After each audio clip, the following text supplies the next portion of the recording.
Busque mientras tanto en su Biblia Filipenses capítulo 4. Filipenses capítulo 4.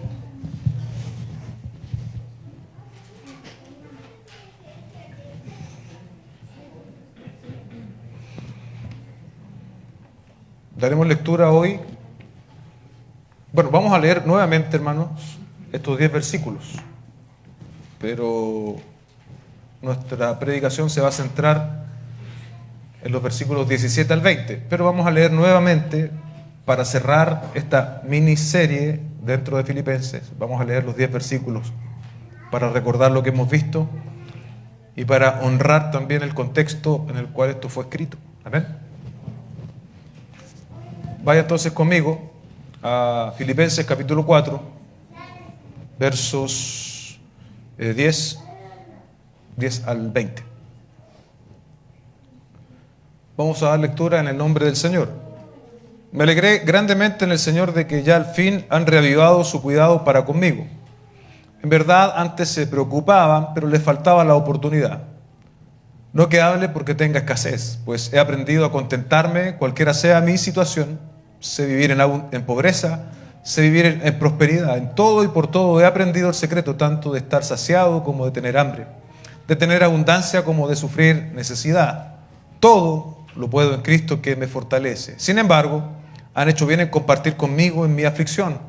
Ustedes mismos también saben, filipenses, que al comienzo de la predicación del Evangelio, después que partí de Macedonia, ninguna iglesia compartió conmigo en cuestión de dar y recibir, sino solamente ustedes. Porque aún a Tesalónica enviaron dádivas más de una vez para mis necesidades. No es que busque la dádiva en sí, sino que busco fruto que aumente en su cuenta. Pero lo he recibido todo y tengo abundancia. Estoy bien abastecido, habiendo recibido de Epafrodito lo que han enviado, fragante aroma, sacrificio aceptable, agradable a Dios. Y mi Dios proveerá a todas sus necesidades conforme a sus riquezas en gloria en Cristo Jesús. A nuestro Dios y Padre sea la gloria por los siglos de los siglos. Amén. Padre Santo, hemos leído tu palabra. Te rogamos esta mañana como iglesia que tú puedas hablarnos. Abre los sentidos, Señor, de la iglesia que está oyendo.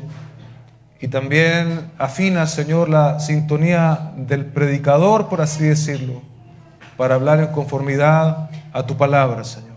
Edifícanos esta mañana, te lo rogamos.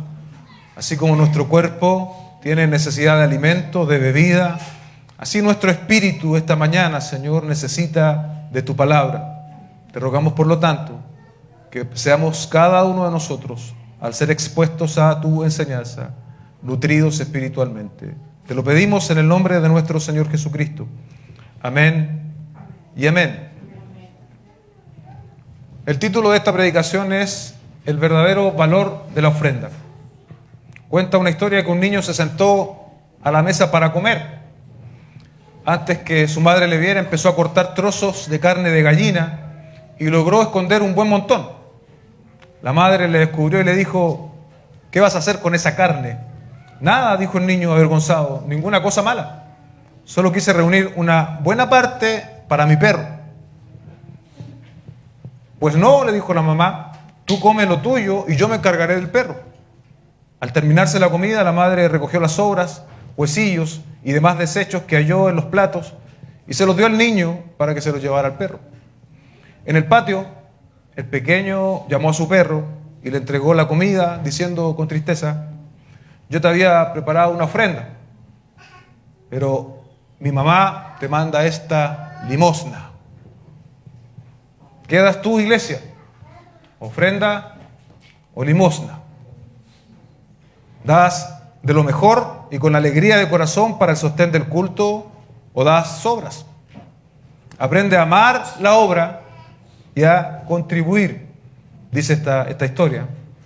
Hoy terminamos esta miniserie de 3 predicaciones que se encuentran, como sabemos, en el contexto de toda la carta de Filipenses. Y es un tema ocupa bastante, digamos, dentro de la carta, por así decirlo.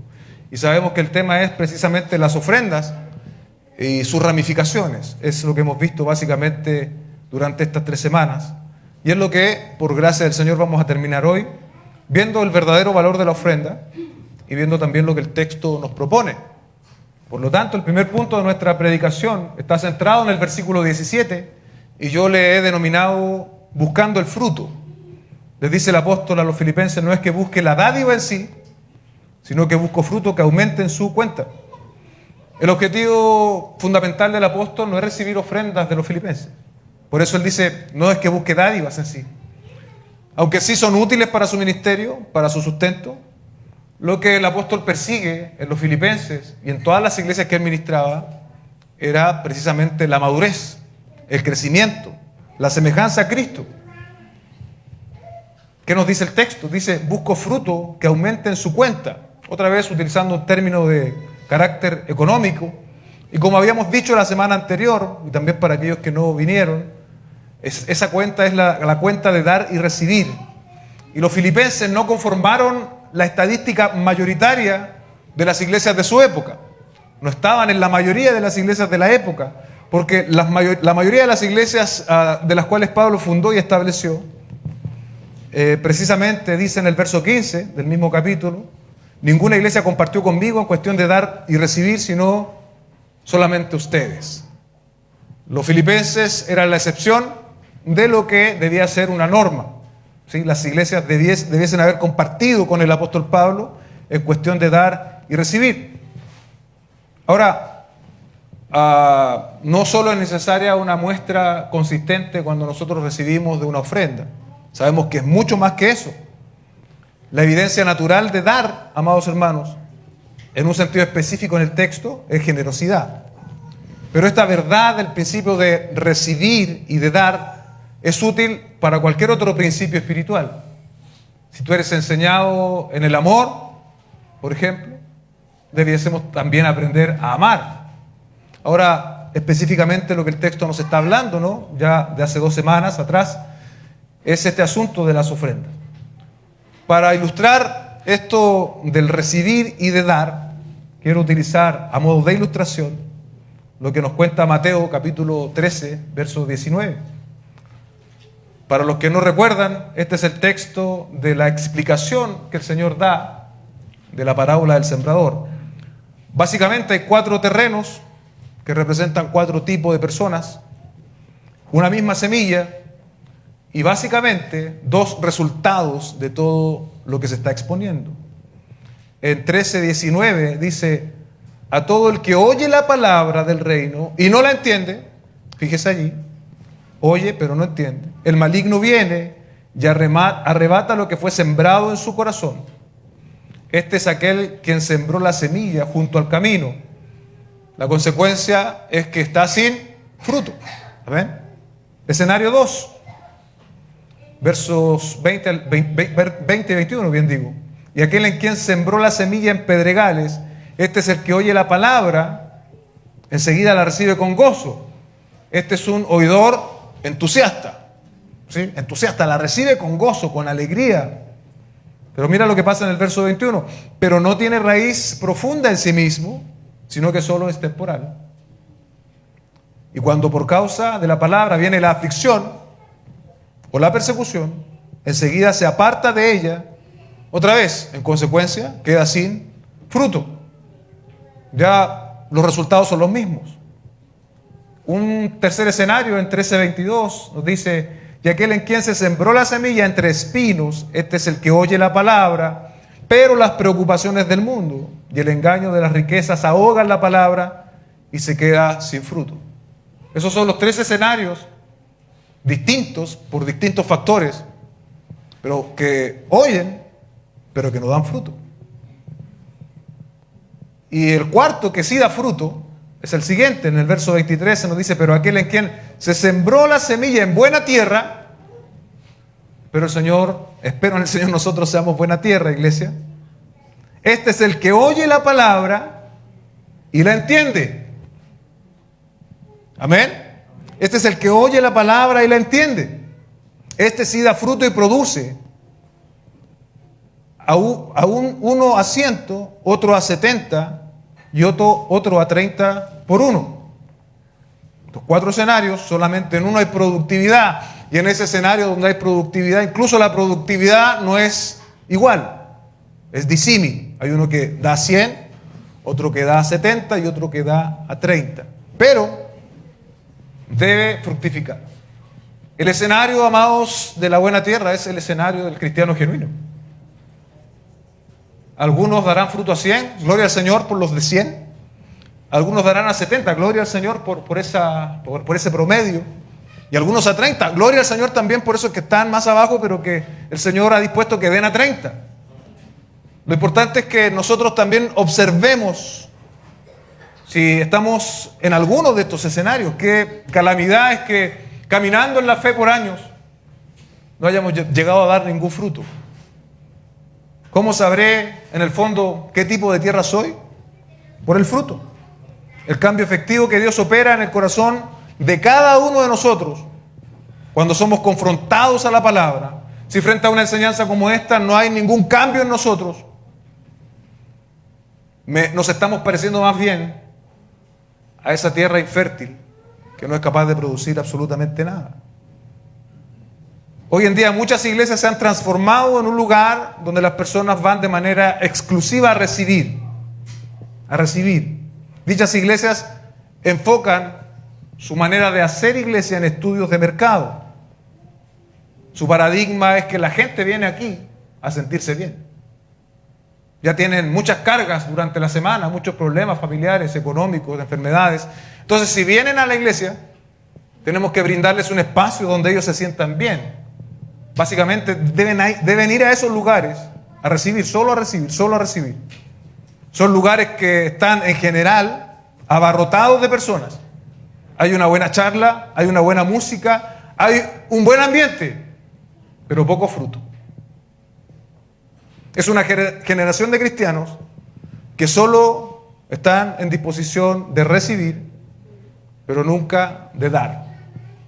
Nunca de dar.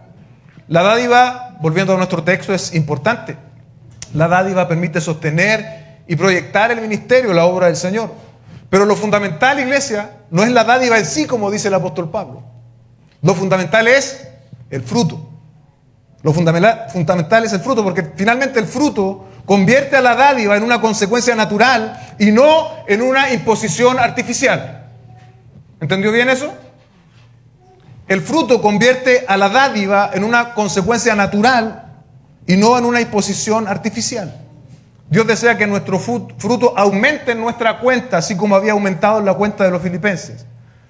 Y para sorpresa de muchos, el fruto espiritual es también desprenderse de lo material. El segundo punto de nuestra predicación es la ofrenda en la dirección correcta. El verso 18 nos dice: pero lo he recibido todo y tengo abundancia. Estoy bien abastecido, habiendo recibido de Epafrodito lo que me han enviado, fragante aroma, sacrificio aceptable, agradable a Dios. Yo me planteaba una pregunta, y es: ¿cuál habrá sido la suma que los filipenses le dieron al apóstol Pablo? No lo sabemos, el texto no lo permite concluir de manera cierta, pero sí podemos decir que fue una ofrenda con la mano abierta, una ofrenda generosa, porque el apóstol dice: lo he recibido todo y tengo abundancia. Es una ofrenda de calidad, como hemos visto hasta este punto. De calidad porque, independiente de la suma, era una ofrenda con una motivación correcta. Amén.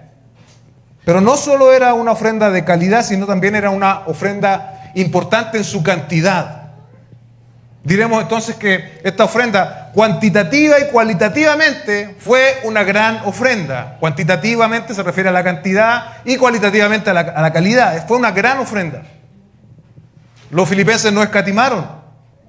Dieron en sus posibilidades lo mejor que podían para ir en apoyo del ministerio misionero del apóstol Pablo.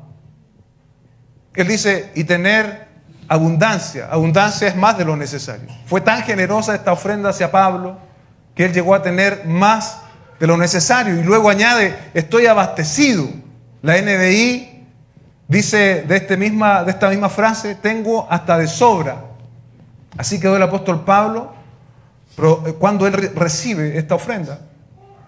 Yo pensaba en una reconversión a nuestros tiempos actuales, no perfecta, por cierto, pero sería como decir, tengo mi despensa llena y tengo algunos ahorros que me respaldan. Estoy abastecido. Tengo más de lo suficiente. Por lo tanto, no sabemos el monto, pero sí sabemos que fue una ofrenda generosa. Y no solo fue la ofrenda como una señal de madurez espiritual de los filipenses al apóstol Pablo, sino como vimos hace algunas semanas, una señal de cuidado. Una señal de cuidado desde los filipenses hacia el apóstol Pablo. Y quizás eso era para el apóstol mucho más importante, incluso que la cantidad recibida. Dice Pérez Millo, la ofrenda es un acto agradable a Dios. No hay ofrenda verdadera que no tenga que ver con adoración. De ahí que se enseñe la ofrenda como parte importante en la vida cristiana y se regule el modo en que debe darse. Según a los Corintios, respecto de esto de la abundante ofrenda o no, según a los Corintios 9, 6 al 8, dice lo siguiente: pero esto digo, el que siembra escasamente, escasamente también segará, y el que siembra abundantemente, con bendiciones, abundantemente también segará. Cada uno dé como propuso en su corazón, no de mala gana ni por obligación, porque Dios ama al que da con alegría, y Dios puede hacer que toda gracia abunde para ustedes, a fin de que teniendo siempre todo lo suficiente en todas las cosas, abunden para toda buena obra. Creo que los filipenses representan esta siembra abundante de la cual el apóstol Pablo está hablando a los corintios. Haremos bien en seguir estos ejemplos. Dar no es solamente algo que hacemos, sino es algo que somos. Dar es un modo de vida del creyente que comprende la gracia de Dios. El mundo sencillamente no puede comprender una afirmación como la de Proverbios 11:24. Hay quienes reparten y les es añadido más. Hay quienes retienen más de lo que es justo, pero viene la pobreza, dice Warren Wiersbe.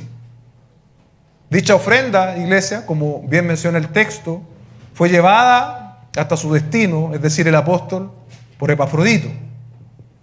Y aquí hay algo particular que yo meditaba en el texto, y es cómo este acto de generosidad hacia el apóstol Pablo fue el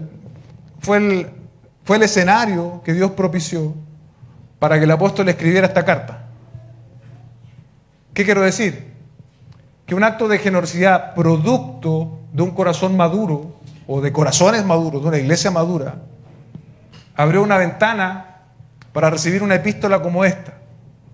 Y creo que ahí puede haber un principio también para nosotros.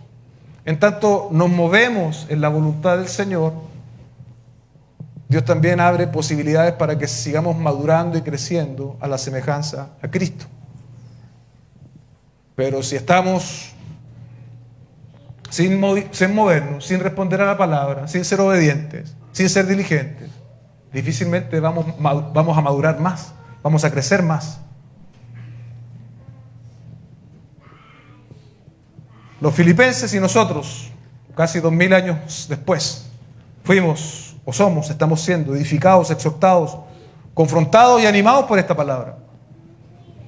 Y es interesante, como les decía yo, que este acto de generosidad, producto de la madurez espiritual, abrió una gran posibilidad de ser edificados por Dios a través de esta epístola inspirada por el Espíritu de Dios. Epafrodito es un filipense más, lo habíamos dicho en su oportunidad. Él era parte de esta iglesia, un hombre dispuesto que había enfermado gravemente hasta casi morir, dice Pablo anteriormente, para entregar esta ofrenda. Una aplicación para nosotros es que ser obedientes a Dios no supone caminos asfaltados y llenos de felicidad. Es la experiencia de Epafrodito. Muchas veces hasta te puede acechar la muerte. Y es importante, amados hermanos, hacer el bien, hacer la voluntad del Señor, completar la misión que Dios te ha dado y asumir los riesgos. Epafrodito nos muestra ese ejemplo de manera clara. Siempre harán falta más Epafroditos en la iglesia, dispuestos a obedecer y dispuestos al sacrificio de ser necesario. Luego el texto nos lleva a la definición de una ofrenda. El apóstol Pablo acude aquí a figuras del Antiguo Testamento. Dice, fragante aroma, sacrificio aceptable, agradable a Dios. Esta ofrenda es un acto de generosidad, como hemos dicho muchas veces, que refleja el carácter de los filipenses y sirve a las necesidades de Pablo. Pero aquí se añade algo aún mayor, aún más importante. Esto no es una cuestión pragmática de solo cubrir necesidades en un lenguaje veterotestamentario, ¿no?, del Antiguo Testamento, ocupando textos. Desde allí el apóstol dice que esta ofrenda es fragante aroma, sacrificio aceptable y agradable ¿a quién? A Dios. Éxodo 29, 18 nos dice, y quemarás todo el carnero sobre el altar, es holocausto al Señor. Escuche bien, aroma agradable al Señor, ofrenda encendida al Señor. MacArthur dice, el sistema de sacrificio del Antiguo Testamento, todo sacrificio debía producir un aroma fragante y ser aceptable para Dios. Solo si era ofrecido con actitud correcta sería agradable a Él. La ofrenda de los filipenses fue un sacrificio espiritual que agradó a Dios. Y encontramos también esta expresión en Efesios capítulo 5, verso 2. Aquí hay algo interesante porque se utiliza una expresión muy similar. Entonces el fundamento es el mismo, pero la aplicación es distinta. Leamos Efesios 5:2, dice, y anden en amor, así como también Cristo les amó y se dio a sí mismo por nosotros, ofrenda y sacrificio a Dios como fragante aroma. ¿Cuál es lo común que tiene con nuestro texto? El dar. Ahora, en el texto de Efesios, quien se está dando es Jesucristo. Y está haciendo una exhortación a los efesios para que anden en amor, en referencia al sacrificio del Señor Jesucristo. Pero ahora en nuestro texto está utilizándolo respecto de las ofrendas. ¿Se da cuenta? Una misma expresión referida al acto magnífico, supremo de redención, que supone que nosotros también amemos, pero ahora en nuestro texto lo aplica al asunto de las ofrendas. Podemos concluir que ofrendar no es algo accesorio, ofrendar no es algo alternativo, ofrendar es algo eminentemente espiritual, básicamente espiritual.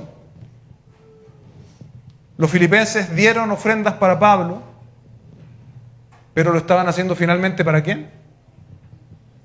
Para Dios. Qué importante, ¿no? Qué importante.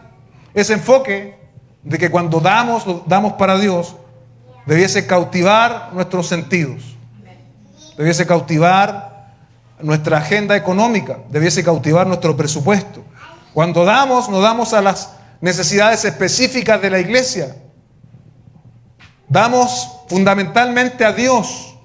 Ahora, que eso tenga un uso es distinto. Pero cuando tú, por el Espíritu Santo y por la palabra, entiendes eso y tu mente es redireccionada, tú vas a poder dar al Señor con manos abiertas. Porque no vas a estar pensando, ¿y qué se va a hacer con este dinero? ¿Y qué vamos a hacer con esto? No, porque tú eres libre, porque lo estás haciendo para Dios. Va a ser una ofrenda con liberalidad, con contentamiento. Y si está en tus posibilidades, tal como los filipenses, una ofrenda generosa, abundante, porque lo estás haciendo para Dios. Cada vez que ofrendamos, si bien damos a la iglesia, lo estamos haciendo para Dios mismo. Yo pensaba en esto. Si hubiese o llegase, porque no hay, un multimillonario en nuestra congregación y nos dijera, quiero reunirme con el pastor y con los diáconos, tengo una propuesta. Yo voy a asumir todos los gastos de la congregación, todos los gastos. Vamos a comprar un terreno, vamos a construir, voy a asumir los gastos del salario del pastor, y si vienen más pastores también, todo. No se preocupen de nada. ¿Qué debiésemos hacer nosotros? ¿Nos libramos de la ofrenda? ¿Le damos la mano al hermano? Gracias, hermano. ¿Eres la respuesta de Dios a nuestras peticiones?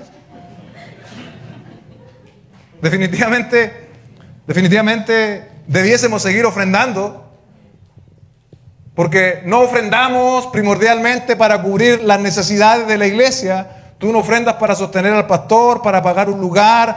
Tú ofrendas para Dios, hermanos. Así que si alguien llegase o si llega alguien acá y da ofrendas así generosas, porque el Señor le ha dado, obviamente se van a recibir. Pero aunque eso sucediera, el asunto de las ofrendas no es por las necesidades. El asunto de las ofrendas es para Dios. Y cuando nosotros damos, Dios nos está sometiendo a una escuela también. La escuela de la mayordomía. La escuela de que no tenemos que estar apegados tanto a este mundo. Y es una escuela con la cual todos aún creo que no estamos del todo aprobados. Es curioso porque cuando yo pensé en ese ejemplo del millonario llegando a nuestra congregación, encontré una historia luego en un libro que me suelo apoyar de anécdotas e ilustraciones. Se las leo. Dice: un hombre rico daba una cantidad considerable de dinero a su iglesia. Una pobre viuda era miembro de la iglesia, tenía que trabajar mucho para mantener a su familia de 6 hijos. Ganaba muy poco, pero daba regularmente de lo que tenía. Un día el hombre rico le dijo al pastor: esta pobre viuda no debe dar nada a la iglesia. Lo que ella da significa para ella un sacrificio muy grande. Yo incrementaré mis contribuciones semanales por la cantidad que ella ha dado al Señor. El pastor le dijo a la viuda lo que el hombre rico había sugerido. A la viuda se le llenaron los ojos de lágrimas. ¿Quiere quitarme el placer que tengo de contribuir a la obra del Señor? Piense cuánto le debo. Tengo salud. Mis hijos están todos sanos. Recibo tantas bendiciones que no podría vivir si no diera a Jesús mi ofrenda semanal. El tercer punto de nuestra predicación: la provisión de Dios. Dice el verso 19: y mi Dios proveerá a todas sus necesidades conforme a sus riquezas en gloria en Cristo Jesús. A nuestro Dios y Padre sea la gloria por los siglos de los siglos. Amén. Lo primero que podemos inferir del texto es que los filipenses no eran precisamente ricos, porque el apóstol dice que Dios va a proveer a sus necesidades. Y de hecho es más. Un autor dice que es posible que la ofrenda de los filipenses haya sido tan grande que los dejó empobrecidos materialmente. Entonces el apóstol ahora le está diciendo: y mi Dios proveerá todas sus necesidades. Que tuvieran necesidades no fue una excusa para no participar con el apóstol.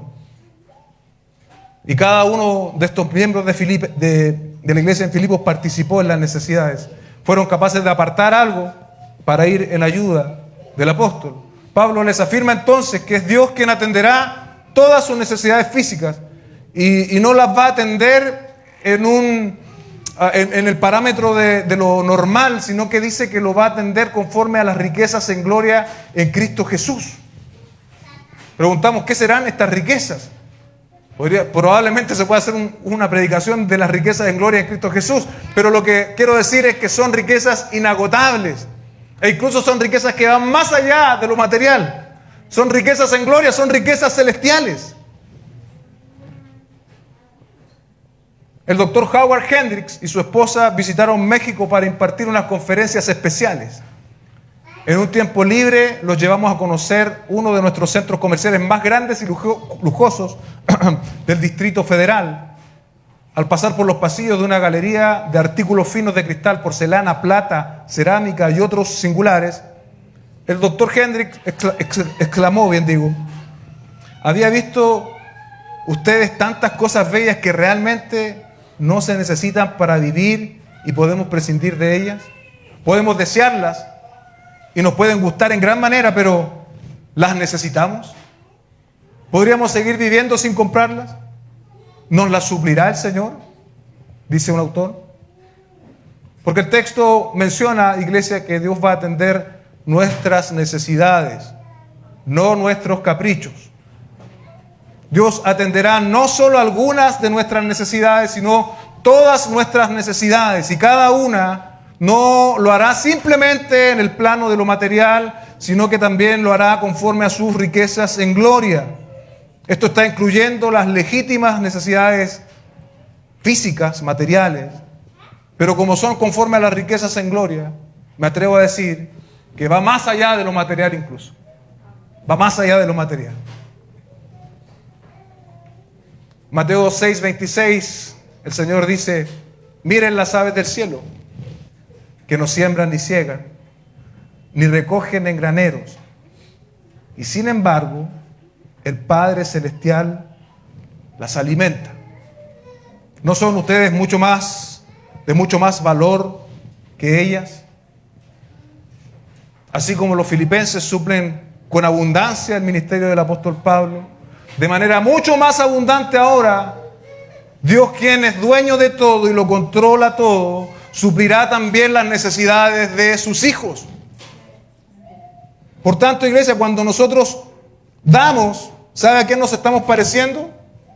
Cuando nosotros damos, estamos haciendo un reflejo del carácter de Dios. En esencia, Dios es un dador. Y no se conformó solo con darnos la vida eterna a través de la obra de Jesucristo, que ya nos deja en una deuda eterna, sino que también nos dice que Él va a proveernos de lo que necesitamos. En esencia, Dios tiene un carácter dadivoso. Cuando los filipenses daban, estaban dando cuenta de ese carácter reflejado en ellos, una muestra de madurez. Yo imagino a un predicador de la prosperidad entusiasmado con este texto, ¿no? Conforme a sus riquezas en gloria.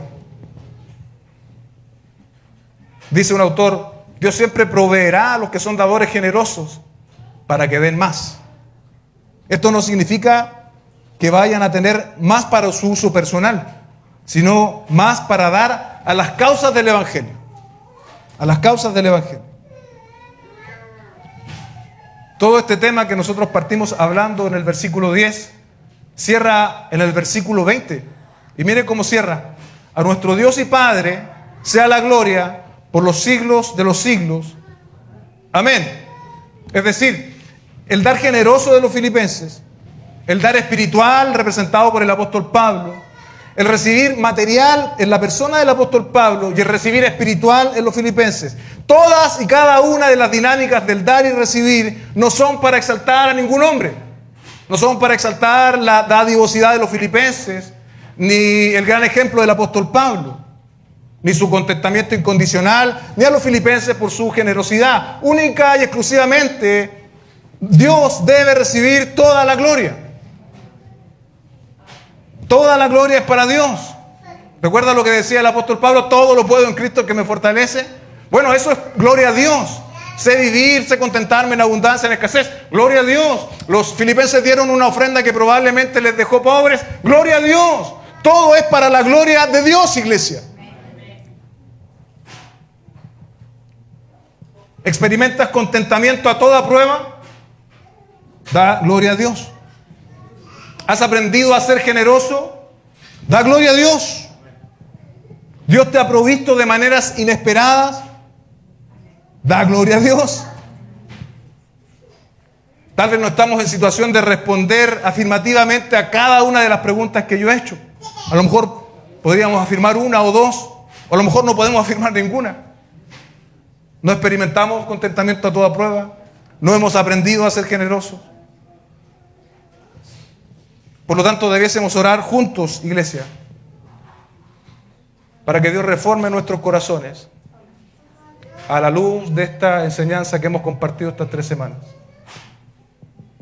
Que la gracia de Dios opere en nosotros, porque solamente la gracia del Señor, a través de su Espíritu y por su palabra, opera cambios permanentes. Lo demás es una buena intención que en el tiempo se desvanece. Cierre sus ojos y oremos juntos al Señor. Padre Celestial, en el nombre de Jesús, le damos gracias esta mañana Gracias por poder terminar esta miniserie de 3 predicaciones en estos 10 versículos, Señor. Sabemos bien que no es precisamente un tema popular, no es un tema tal vez del cual todo predicador quisiera predicar, y a lo mejor tampoco es la enseñanza que toda iglesia quisiera escuchar, pero está aquí, Señor, está aquí en tu palabra, y sabemos, Señor, que toda la Escritura es inspirada por tu Espíritu y es útil para nosotros. ¿Cuánto más cuando el tema en cuestión es la generosidad? Generosidad que debemos replicar, generosidad que es un atributo perfecto en tu persona y que también debe ser un avance constante, un crecimiento constante en cada uno de nosotros. Oramos como iglesia local y te pedimos, Señor, que más allá de incomodarnos esta enseñanza, sea útil para transformarnos, Señor. Y aprendamos a ser más generosos y aprendamos, Señor, el contentamiento incondicional que nos muestra el apóstol Pablo. Aprendamos, Señor, que la ofrenda no se la damos a los hombres, sino que la ponemos fundamentalmente delante de tu presencia, Señor. Te bendecimos y te adoramos, Señor, en el nombre de nuestro Señor Jesucristo. Amén y amén.